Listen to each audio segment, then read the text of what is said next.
Saraswati Group of Education. Today I am conducting this session for grade 5.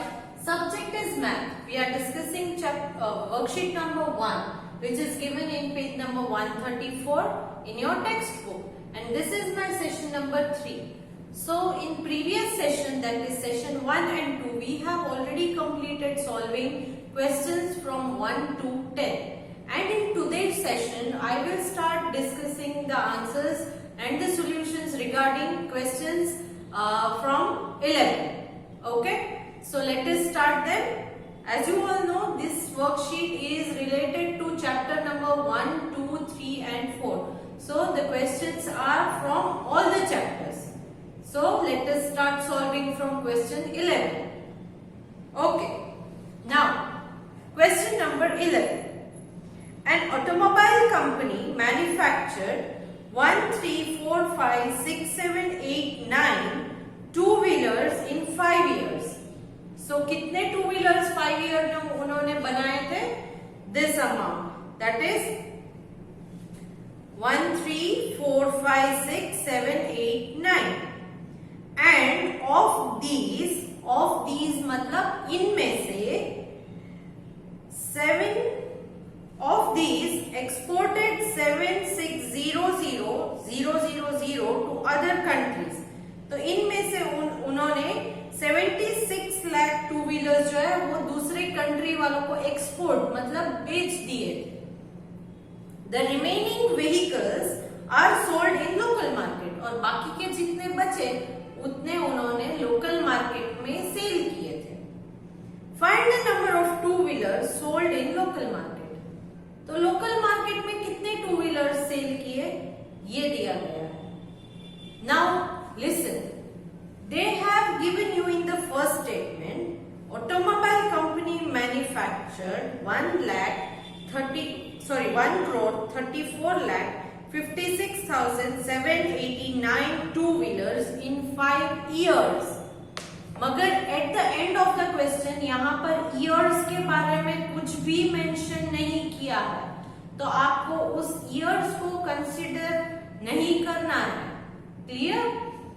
आप क्या consider करोगे कि manufacture कितने व्हीकल्स किए? 1,34,56,789. 1,34,56,789. Then what did they do?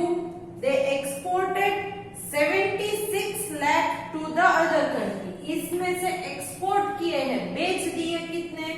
76 lakh. तो ये आपको माइनस करना है. तो टोटल कितने मैन्युफैक्चर किए? That is number of two wheeler manufactured in 5 years is 1,34,56,789. Then second statement, what they have given? Number of two-wheeler exported, that is 76 lakh. Therefore, number of two-wheelers sold in local market. इनको जब total कितने बनाया थे उसमें से कितने उन्होंने बेच दिए, एक्सपोर्ट कर दिए, वो सब्ट्रैक्ट करोगे तो जो आंसर आपको आएगा that will be the answer to your question. What is the question? Find the number of two-wheeler sold in the local market. तो टोटल में से एक्सपोर्ट किए हुए व्हीकल माइनस कर दोगे तो बाकी के जितने बचे वो उन्होंने लोकल मार्केट में बेचे. Correct? They sold these vehicles. The remaining vehicles were sold in the local market. Clear? So this is a statement sum. So you write the statements and then solve this. Okay? I hope you understood what was asked in the question and how did we solve it. Next, coming to question number 12. Ram's salary is 75,000 per month. Ram's salary कितनी है? 75,000 per month. मतलब एक महीने में, per month. Other allowances per month added up to total of 12,725 rupees. बाकी के जो allowances का मतलब क्या है? Allowances मतलब anything that he gets other than the salary, salary के अलावा उसे एक्स्ट्रा अमाउंट कुछ भी मिलता है, ट्रैवलिंग एक्सपेंस है या लॉन्ड्री के एक्सपेंसेस कुछ कंपनीज देती है, तो ये सारे अलाउंसेस जो है वो कितने होते हैं? Total 12,725. What is the total income in a year? तो एक ईयर में कितना होता है ये आपको फाइंड आउट करना है। तो पहले आप क्या करोगे? सी 1 मंथ की सैलरी है, मंथ एंड सैलरी, 1 मंथ की सैलरी उसकी कितनी है? It is 75,000। तो 12 मंथ्स आप लोगे, क्यों? क्योंकि लास्ट में पूछा है what is the total income in a year. तो ईयर में कितने मंथ्स होते हैं? 12 months. 1 year is equal to 12 months. So 12 month में कितनी सैलरी होगी ये आप आइडेंटिफाई कीजिए। That is 75,000 into 12। तो इसका जो भी आंसर आएगा वो उसकी मेन सैलरी होगी। अब अदर अलाउंसेस 1 मंथ में कितने मिलते हैं? 1 मंथ में 12,725। तो वो भी 12 मंथ में कितने मिलेंगे अदर अलाउंसेस? अगेन आपको क्या करना है? 12,725 इंटू 12, ये आंसर जो भी आपको मिलेगा। Now they have asked what is the total income in a year?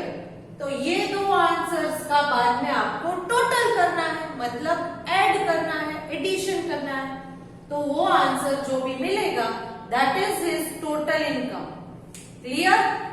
First main salary है, उसका कैलकुलेशन करोगे पर मंथ, मतलब 1 मंथ 75,000। तो 12 मंथ्स की कितनी? 12 मंथ क्यों लिया हमने? Because finally they have asked what is the total income in a year. तो 1 year is 12 month. So इसीलिए हम 12 month का यहाँ कितना मिलता है वो कैलकुलेट करेंगे। So 75,000 into 12.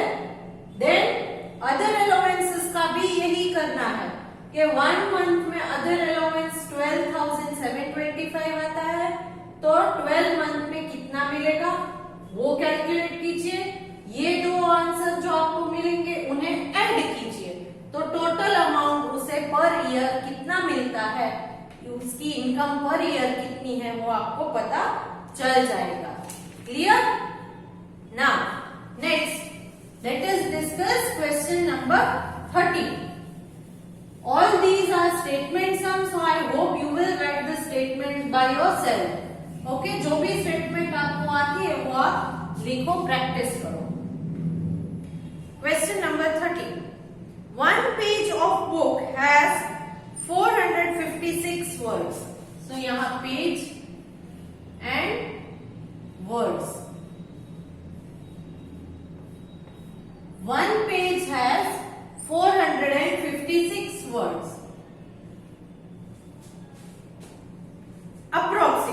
Approximately मतलब अंदाजे से सिर्फ 456 words.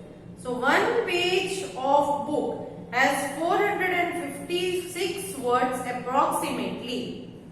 If the book has 352 pages, find the total number of words. So यहाँ अगर 352 pages है तो कितने words आएंगे ये फाइंड आउट करना है। Got it? वन पेज में 456 वर्ड्स है, तो 352 पेजेस में कितने वर्ड्स आएंगे ये आपको फाइंड आउट करना है। तो आप क्या करोगे? 456 इंटू 352, ये आप मल्टीप्लीकेशन करोगे और उसका जो भी आंसर आएगा वो इस क्वेश्चन का फाइनल आंसर होगा। Isn't it very simple? Yes. अगर आप क्वेश्चन समझ लेते हो तो सॉल्व करना बहुत ही इजी हो जाएगा। Clear? Now next question number 14. Question number 14. A SIM card can store approximately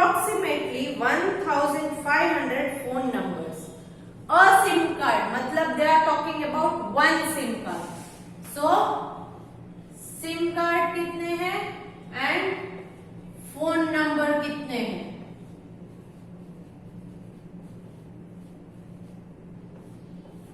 one SIM card में 1500 phone numbers can be stored, correct?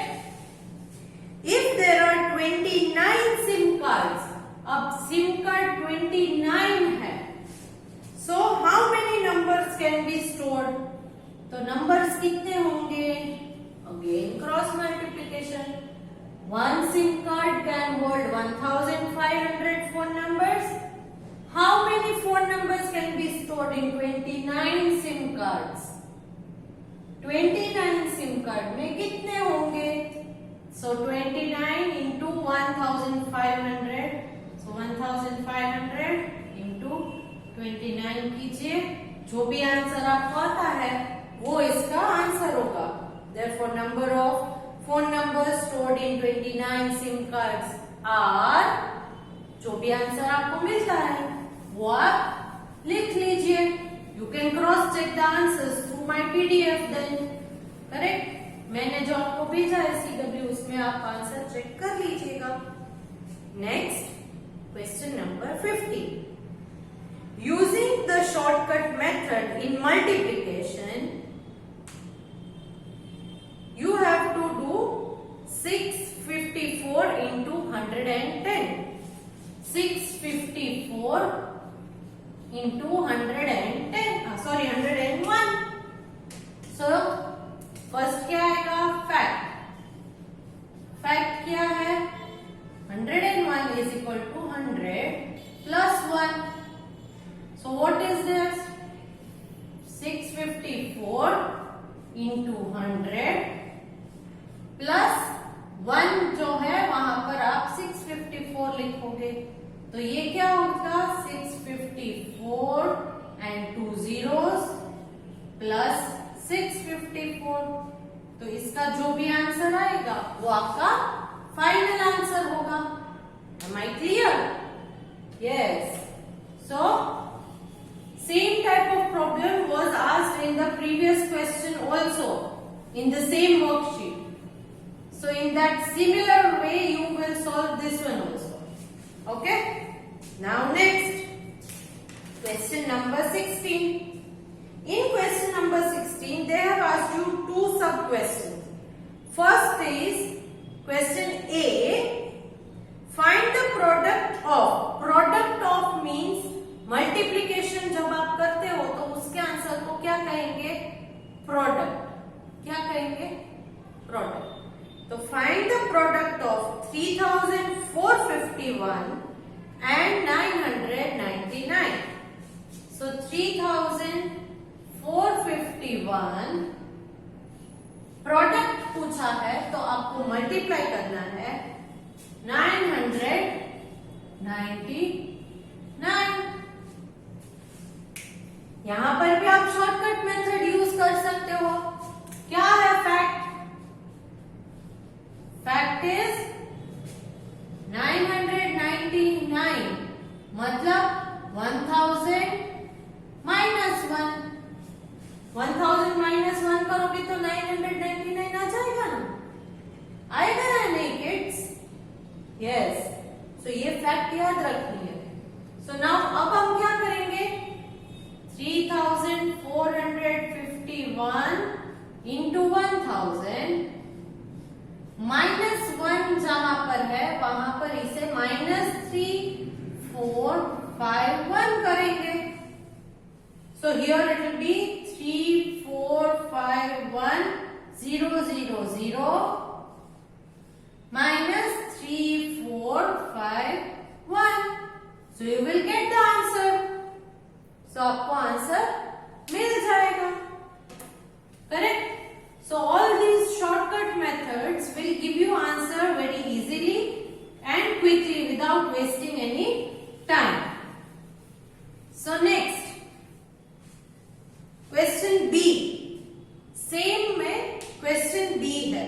यहां पर they have asked you 11,662 divided by 98. Divided by 98। तो यह आपको क्या करना है, 11,662 डिवाइडेड बाय 98। मतलब पहले आप यहां इस कॉर्नर में 98 का टेबल लिखोगे, फिर इसे सॉल्व करोगे। Okay, so write the table of 98 in a corner, then start solving this. सबसे पहले क्या करोगे, 1 डिजिट लोगे। तो 98 के टेबल में 1 आएगा नहीं, so you will take 2 digits. 2 digits बनता है 11। सो 98 के टेबल में 11 आता है, no. So now take 3 digits, 116। So now that is possible. 98 ones are 98, 98 twos are 196. So 196 is 2s are 98 2s are 196. So 2s are is not possible. So what you will do? You will take 98 ones are 98, then subtract and then continuously do till you get remainder as 0 or till you complete or all the numbers to be carried forward.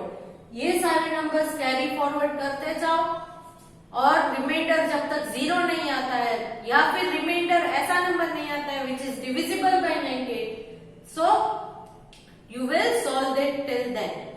Here I have got the answer, the quotient is 190।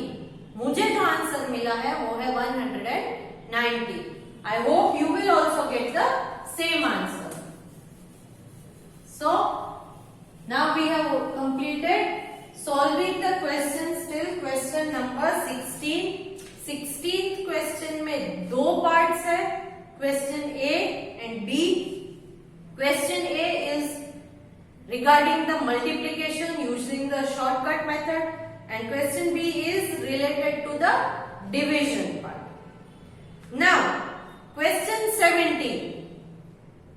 Multiply by shortcut method and find the value of, shortcut method use करके इस problem का solution value ढूंढनी है। Question is 568 into 25। 568 into 25। So now again, what is the fact? Fact is 25 is 100 divided by 4। 100 को 4 times divide करोगे तो आपको answer 25 मिल जाएगा। सो नाउ अगेन हम क्या करेंगे, 568 into 100 divided by 4, correct? So 568 into 100 is 568 2 zeros divided by 4। तो यहां पर कॉर्नर में कर लीजिए 568 2 zeros divided by 4। डिवीजन करते जाइए और जो भी आपको क्वोशिएंट में मिलेगा, यहाँ क्वोशिएंट में जो नंबर आएगा वो इसका आंसर होगा। I have got the answer as 14,200। मुझे आंसर मिला है वो है 14,200। I hope you will also get the same answer. Next question 18, find the quotient and the remainder. Here they have asked you 3 questions, question A, B and C, जिनमें आपको सिर्फ division करना है। डिवीजन आप कैसे करोगे? Division first you will write the division, then write the table. Division क्या है वो लिखोगे, टेबल लिखोगे साइड में कॉर्नर में, एंड देन टेबल की हेल्प से, with the help of the table that you have written, start dividing it. Then here they have asked you find the quotient and remainder. At the end of each problem right whatever you get the number in quotient and the number that you get in remainder. So here we come to the end of discussion of worksheet 1 which is given in your textbook. Text book में worksheet 1 जो दी गई है आपके, वो यहाँ पर हमने solve कर दी है। नेक्स्ट सेशन जो मैं आपको भेज रही हूँ, ये क्योंकि worksheet 1 and 2 they were also a part of revision for your essay 1 exam.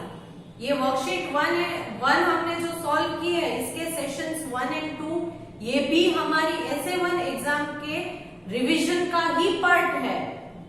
तो नेक्स्ट सेशन में मैं आपको आपकी जो पेपर स्टाइल है, according to that we will solve some sums and do the revision. I hope you have understood all these problems, how they are solved, and you got the method. In the PDF which I am sending you, the answers are already given, but I want you to solve the questions and find the answers. Then cross check your answers along with my answers. So, see you in the next session. Bye.